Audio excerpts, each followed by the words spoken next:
Ruto ameendelea kuwashambulia viongozi wa upinzani anaosema wameshindwa kueleza Wakenya mikakati yao mbadala endapo watashinda uchaguzi mkuu ujao na kubuni serikali. Akizungumza katika kaunti ya Machakos, Rais Ruto amewataka wakazi wa eneo hilo kujiepusha na upinzani, akiwataka kuwachagua viongozi watakaoleta maendeleo. Baada ya kutua kaunti za Makueni na Kitui, Rais William Ruto aliendelea na ziara yake ya siku 4 eneo la Ukambani, hii leo akikita kambi kaunti ya Machakos. Rais Ruto akiendelea kuwakosoa viongozi wa upinzani, akiwataja kuwa watu wasiokuwa na mpango, lengo lao kuu likiwa ni kuendeleza mambo yasiokuwa na manufaa kwa wananchi. Niliwaambia siku ile ingine, wacheni seminar, wacheni retreat, wacheni kwenda, pangeni agenda. Hawakujua, hawakusikia. Sasa ninaona tena wamerudi hapo hapo.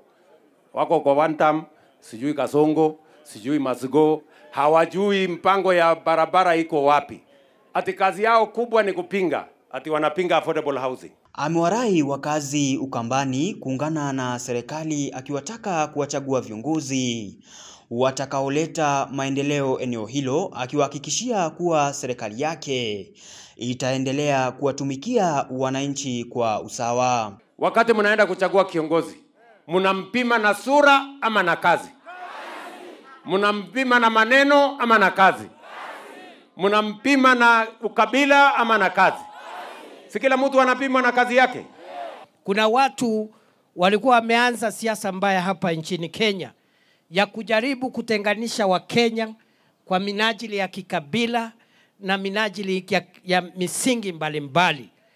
Na nchi yetu ni nchi moja na serikali ni moja. Baadhi ya viongozi wa eneo hilo walioandamana na rais, akiwemo mbunge wa Kibwezi Magharibi Mwengi Mutuse na waziri wa Leba Alfred Mutua, wamewasuta baadhi ya viongozi eneo hilo, wakibaini kuwa wamewapotosha kwa muda mrefu kwa ahadi zao zisizo na manufaa, ila kwa wakati huu hawatakubali kupotoshwa tena. Kwa muda mrefu tumedanganywa, niseme. Tumedanganywa na mpango wa kuambiwa tungoje. Mpango unaitwa Political Poverty Strategy. Wakwambia watu kaeni hivyo mgoje. Kwa Kikambo unaitwa vomwe na vayetwa. Na tumeumia sana. Sasa tunataka kutangaza hapa tukiwa mtune ya kwamba huo mpango umeishia mbali. Sisi tumechanuka macho. Tofauti na kaunti za Makueni na Kitui ambako magavana wa kaunti hizo walijumuika na rais, gavana wa Vihiga Ndeti na wabunge wa chama cha Wiper walisusia ziara ya leo. Katika ziara yake kaunti ya Machakos, Rais Ruto amezindua ujenzi wa barabara ya Kangundo hadi Mwala na kukagua ujenzi wa soko ya Mtituni, pamoja na kukabidhi nyumba za bei nafuu mjini Machakos.